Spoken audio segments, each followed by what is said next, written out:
जुलाई का महीना था, लेकिन शहर के उस कोने में ठंड कुछ ज्यादा ही लग रही थी। सूरज जैसे उस इलाके को छूना ही भूल गया हो। वहां था गली नंबर 17। गली नंबर 17 शहर की सबसे पुरानी जगहों में से एक थी, जहां आधे से ज्यादा मकान या तो खाली थे या गिरने की कगार पर। और वहीं गली के आखिर में एक मकान था, नंबर 205, सुनसान, शांत और उतना ही डरावना जितना एक इंसानी खामोशी हो सकती है। 3 हफ्ते पहले उसी मकान में एक लड़की आई थी, आशिमा। पेशे से इन्वेस्टिगेटिव जर्नलिस्ट थी। उसने अपने बॉस को बताया था कि वो एक लोकल मिसिंग पर्सन केस पर काम कर रही है। राहुल अग्रवाल नाम का एक लड़का जो बिना किसी निशान के गायब हो गया था, और उसकी आखिरी लोकेशन थी गली नंबर 17। पहले 2 दिन आशिमा ने आसपास के लोगों से बात की।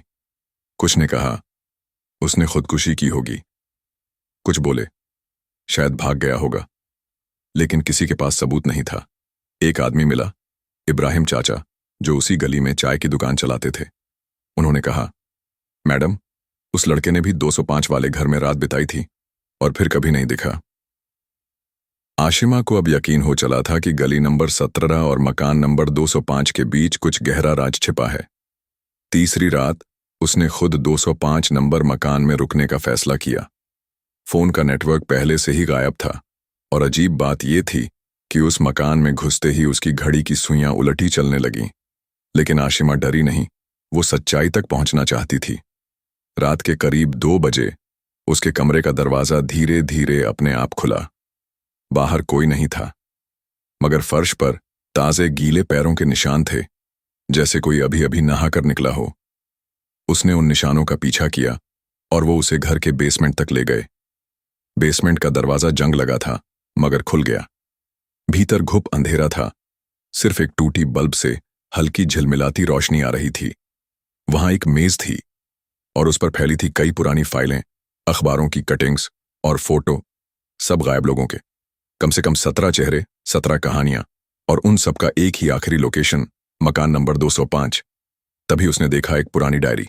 उस डायरी पर लिखा था, राहुल अग्रवाल, एंट्री डोकाला 17। नीचे तारीख थी 3 महीने पुरानी। डायरी में लिखा था, मैं जानता हूं कि ये जगह कुछ छिपा रही है। हर रात कोई मेरे कमरे में आता है, मैं उसकी आहटें सुन सकता हूं, मगर वो इंसान नहीं है। शायद मैं गलत हूं, या शायद मैं ही अगला हूं। अगर ये डायरी कोई पढ़ रहा है तो यहां से निकल जा, वरना तू भी नए गवाह ठाड़ा बन जाएगा। आशिमा का दिमाग घूम गया। उसने उसी वक्त डायरी के पन्नों की फोटो लेने की कोशिश की, लेकिन फोन हैंग हो गया। स्क्रीन पर सिर्फ एक लाइन दिखाई दी, वेलकम टीन। उसने फौरन निकलने की कोशिश की, मगर बेसमेंट का दरवाजा बंद हो चुका था। अगले दिन चाय वाले इब्राहिम चाचा ने देखा, मकान नंबर 205 का दरवाजा खुला है, मगर अंदर कोई नहीं था। बस सीढ़ियों के नीचे एक पुराना रिकॉर्डर पड़ा था। उन्होंने दबाया तो आवाज आई, अगर कोई सुन रहा है, मैं आशिमा हूं। ये मकान इंसानों को नहीं निगलता, ये उन्हें बदल देता है। ये तुम्हें तुमसे छीन लेता है। मैंने देखा कि राहुल अब इस घर का हिस्सा बन चुका है। दीवारों में, सीढ़ियों में, हर उस जगह जहां तुम निगाह डालते हो। और अब शायद मैं भी। रिकॉर्डिंग यहीं कट गई। 3 दिन बाद शहर में एक नया केस दर्ज हुआ, आशिमा मल्होत्रा मिसिंग। पुलिस ने उसकी खोज शुरू की। मकान नंबर 205 की तलाशी ली गई। घर एकदम खाली था। ऐसा कुछ भी नहीं मिला जो किसी इंसान की मौजूदगी को साबित करता। लेकिन जब एक कांस्टेबल दीवार के पास से गुजरा तो उसने देखा, दीवार की प्लास्टर में से एक चेहरा उभर रहा था। उसकी आंखें खुली थीं और वो कैमरे की तरफ देख रही थी। आज भी जब कोई नया रिपोर्टर या इन्वेस्टिगेटिव बंदा शहर आता है, तो गली नंबर 17 की तरफ जाने से पहले उन्हें एक पुरानी तस्वीर दिखाई जाती है, मकान नंबर 205 की। नीचे एक लाइन लिखी होती है, हर सवाल सच्चाई तक नहीं ले जाता, कुछ सवाल सिर्फ खो देने के लिए होते हैं।